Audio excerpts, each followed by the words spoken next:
कशिश और स्वागत है आपका राजनीतिक गलियारे में।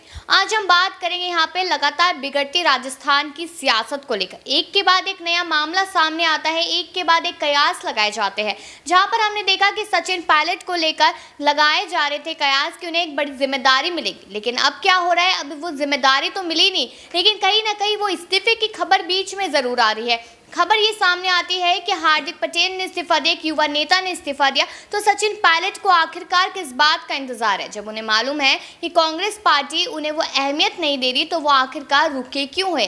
लगातार इन चीज़ों को लेकर बवाल उठता रहता है। अभी लेटेस्ट खबर जो सामने है, उसमें खबर सामने ये आई कि मिनी चिंतन शिविर रखा जाएगा।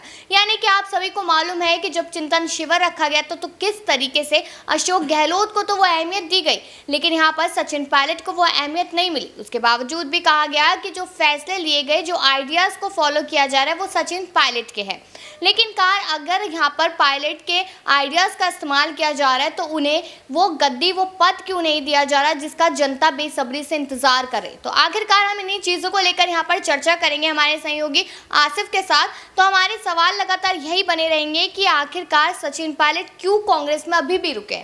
यहाँ पर आपको मालूम ही है कि किस तरीके से जब चिंतन शिविर हुआ तो उस दौरान यहाँ पर वो अहमियत नहीं दी गई सचिन पायलट को। अब मिनी चिंतन शिविर की बात की जा रही है, तो क्या लगता है कि शायद यहाँ पर वो तवज्जो दी जाएगी यहाँ पर सचिन पायलट को, क्योंकि सचिन पायलट को एक तरफ से नकारा जा रहा है बार बार। बिल्कुल, देखिए कशिश, आपने शुरुआती दौर में इंट्रो में ही कहा था, कितनी अच्छी बातें कि ये जो चिंतन शिविर हुआ, इसमें ये उम्मीदें की गई कि शायद सचिन पायलट को वो जिम्मेदारी दी जाएगी जिससे वो उम्मीद कर रहे हैं। लेकिन राजस्थान में हम सब ने क्या देखा कि पहली बात तो उनके जो पोस्टर लगे हुए थे, बैनर लगे हुए थे, ठीक चिंतन शिविर शुरू होने से पहले उनको गायब कर दिया गया। सवाल वहीं खड़ा होने लगा कि आखिर ये हाईकमान लोग चाहते क्या? एक बात। दूसरी बात, अब इस देखिए चिंतन शिविर का पहले मकसद क्या निकला? कुछ भी नहीं निकला, सारा टोटल जो है फेल रहा, क्योंकि इस चिंतन शिविर में बात होना था कि आखिर बीजेपी से मुकाबला कैसे करेंगे। आपने इसका कोई फार्मूला तैयार नहीं किया। फिर आप इस बात को लेकर बात करने वाले थे कि आखिर राजस्थान में सरकार कैसे बरकरार रखेंगे, उसके लिए कोई नीतियां नहीं बनी।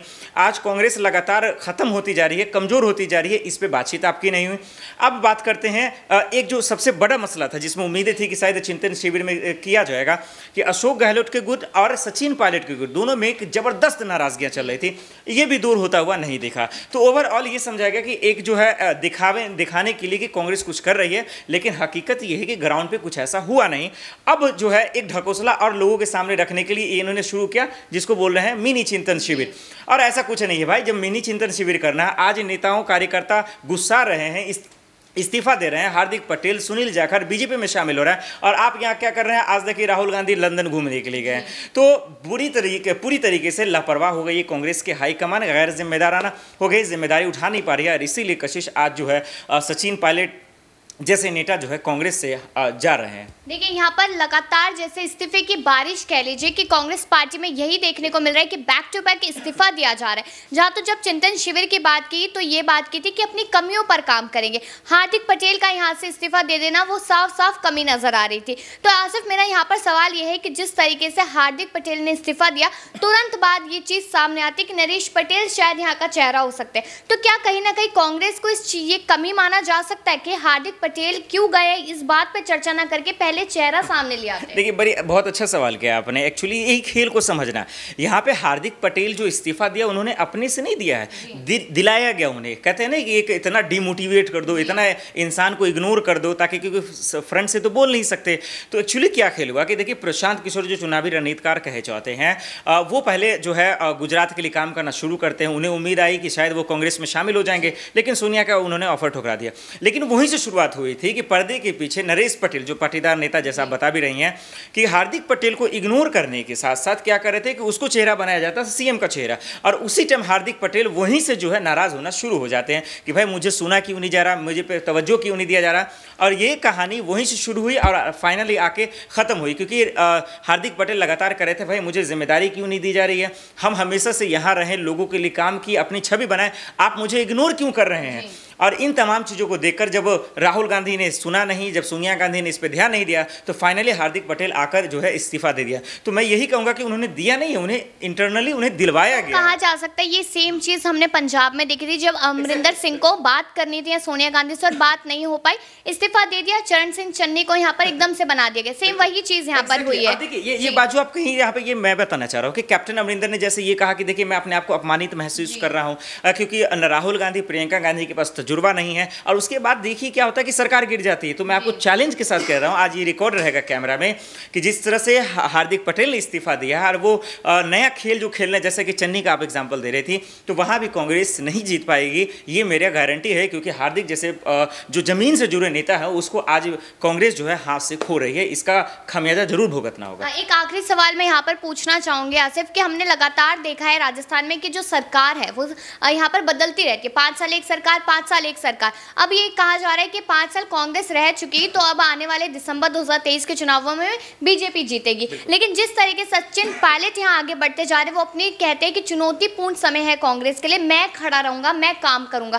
तो क्या कांग्रेस पार्टी को यहाँ समझना नहीं चाहिए कि युवा नेताओं की जरूरत है और सचिन पायलट को मौका देना ही चाहिए, वरना सरकार पूरी तरह खत्म हो जाएगी? बहुत बड़ा सवाल है, मैं चाहूंगा कि आपको थोड़ा सा बारीकी समझाओ। एक्चुअली देखिए, कांग्रेस की सबसे बड़ी दिक्कत है कि इस दिक्कत पे अगर हम लोग जाए ना, तो मुझे जहां तक अभी तक समझ में आया है, क्योंकि आप तो जानते हैं कांग्रेस से दिन रात मैं कांग्रेस का ही खबर पढ़ता रहता हूँ, करते रहता हूँ।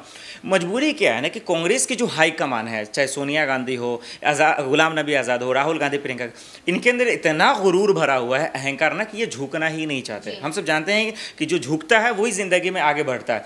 कांग्रेस झुकना नहीं चाहते, और इसी की वजह से जो उनके कामयाब नेता लोग हैं, जो समझदार हैं ना, वो उनके हाथ से जा रहे हैं। और उसके लिस्ट में अभी आपने जो लिया ना, वो भी कभी भी आ सकते हैं, जिसका नाम है सचिन पायलट। क्योंकि आज कांग्रेस क्या कर रही है कि झुक नहीं रही, ना उनसे बात कर रही, ना उनकी समस्या को दूर करने की कोशिश कर रही है। तो आने वाले वक्त में ऐसे नेता भी कांग्रेस के हाथ से चले जाएंगे, और जो एक उम्मीद है ना, पूरे देश में से 2 से 3 राज्यों में जो सरकार बची है ना, वो भी कब खत्म हो जाएगी कांग्रेस को पता भी नहीं चलेगा। बिल्कुल देखिए, वही बात है कि यहाँ पर जो दिग्गज नेता है, जो लोग काम करते, पूरी जिम्मेदारी संभालते, उनको वो अहमियत नहीं मिल पाती, वो इज्जत नहीं मिल पाती पार्टी में, जिसकी वजह से उन्हें पार्टी को छोड़ना पड़ता है। और जिस तरीके से हमारे सहयोगी आसिफ ने भी बेहतरीन जवाब दिए कि कहीं ना कहीं ऐसा लगता है कि आने वाले चुनावों में जहाँ सीट बची भी है कांग्रेस की, वो शायद नहीं बचेगी, क्योंकि लगातार हम देख रहे हैं कि राजस्थान के क्या माहौल है, गुजरात के क्या माहौल है, महाराष्ट्र के क्या माहौल है। ये चीज़ हम बैक टू बैक लगातार देखते जा रहे हैं। तो क्या कहा जा सकता है कि अब बहुत खतरे वाला समय यहाँ पर कांग्रेस पार्टी के लिए आ चुका है, कि कांग्रेस पार्टी को समझ जाना चाहिए कि जिस तरह से आपने 70 साल गुजारे थे, अब वापस से वही सियासत में आ जाना बहुत ज़्यादा मुश्किल हो सकता है। तो ये टाइम बहुत ज़्यादा खतरे वाला है, चुनाव नज़दीक है, अगर रणनीति बनानी है, समझनी है, तो समझदार लोग होने चाहिए आपके आसपास, वरना तो आपकी सरकार कहा जाएगी, किसी को मालूम भी नहीं चलेगा। ये देखना लाजमी होगा कि आने वाले टाइम में कांग्रेस किस तरीके के फैसले लेती है, क्या करती है जनता के लिए या अपने नेताओं के लिए, देखना लाजमी होगा। मिलते हैं फिर इसी समय पर, देखते रहिए राजनीतिक गलियारा। नमस्कार।